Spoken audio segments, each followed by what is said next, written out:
I had this idea where what would happen to the play if the two actors playing George and Emily were older, and by older I mean in their 60s, and the stage manager was a 12-year-old girl. To listen to that dialogue played by mature, older adults, totally straight and totally sincerely and totally faithfully, is deeply moving to see somebody who's pushing 60 get embarrassed to hear from someone that they're in love with them and that it's almost impossible to believe.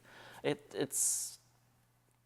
don't think I can ever watch two teenagers play that scene again. One of my favorite moments for myself behaving in the play was the very end, when I got to just absolutely collapse in a heap at Barbara Andre's feet.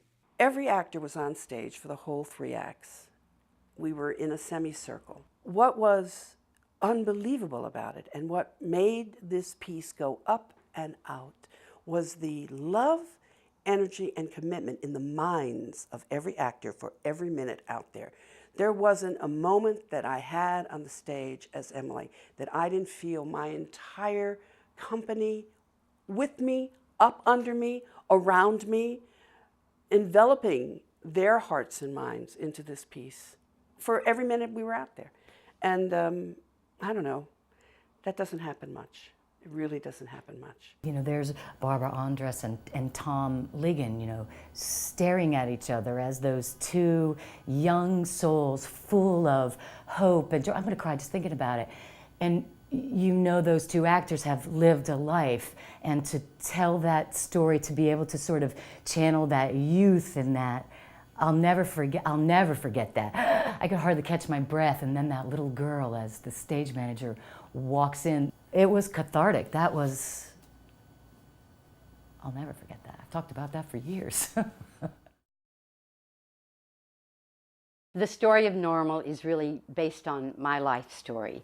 And the story is about the dilemma of my family, a family of 4, that got caught up with my daughter's eating disorder. When I saw the musical Normal, I felt I was seeing something, a show that was ahead of its time.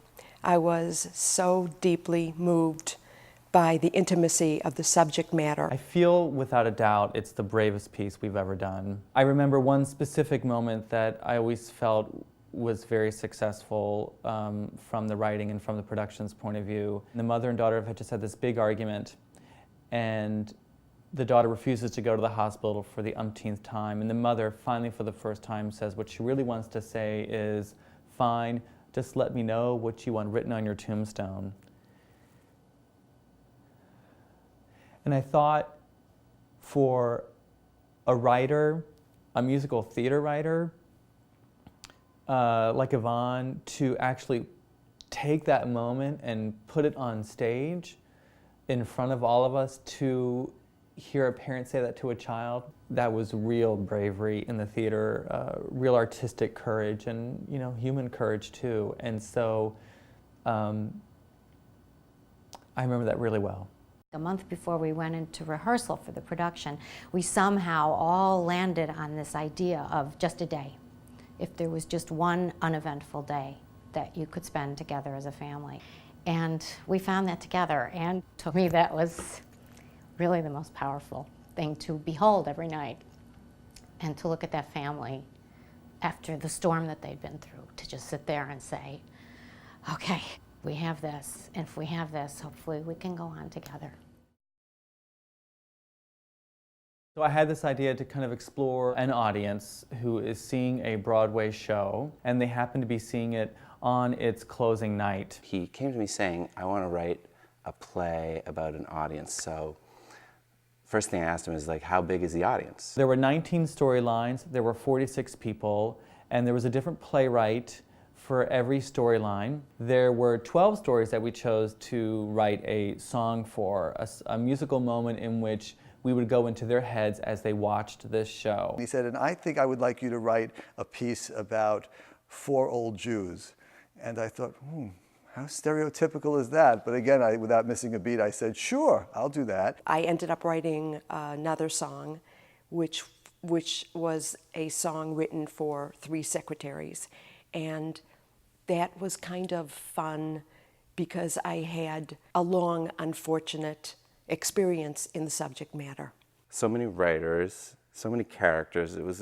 It's sort of like playing that game where you play checkers on 14 different levels and you're trying to win back and forth. Rehearsals were mayhem because not only were we trying to rehearse it, all 46, you had to have everybody there, all 46 people. It was mad. It was absolutely mad, but in the most fantastic way. The thing that was so shocking was to sit in the audience, watching an audience, which was this gorgeous sort of like identification you couldn't pull away from. I couldn't get enough of it. I couldn't get enough of this experience of all these remarkable actors on stage, 40-some odd people. Of course, I had a song at the end, and I never had a chance to write for 40-some odd people for a show. I would stay through the whole thing and be rewarded with 44 people singing my song at the end of the evening. People were so excited because that's the kind of thing it takes. It takes creativity, it takes ingenuity, but it takes courage.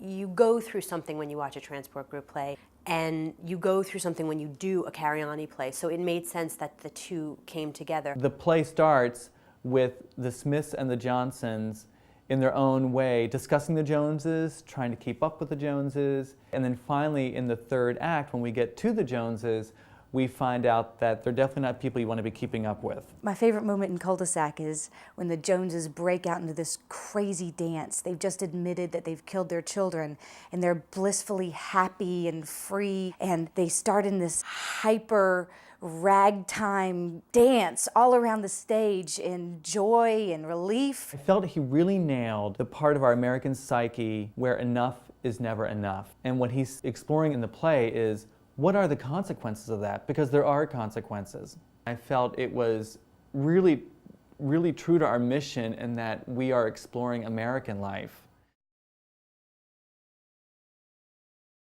There's something that lives in sort of like the bowels of being human when you watch a transport group play. It's something people don't discuss, and that's what you end up seeing in these plays. What was fascinating was that it was from a completely different perspective that I was unfamiliar with. It's always unpredictable and always interesting and always on some level beautiful. It is always about the truth. I would sum it up by purity and clarity. Truly fulfilling artistic experience. I'm always very satisfied, not only as an actor, but as an audience member to see anything that Transport Group does. I've never been prouder of my work and of the story that we end up sharing than I am at everything that I've done at the Transport Group. Well, thank God there is a place where you can see this kind of work being done now. It's so rare, it takes a lot of guts. And you add to that, you got art going for you, then you got something really special. That's great theater.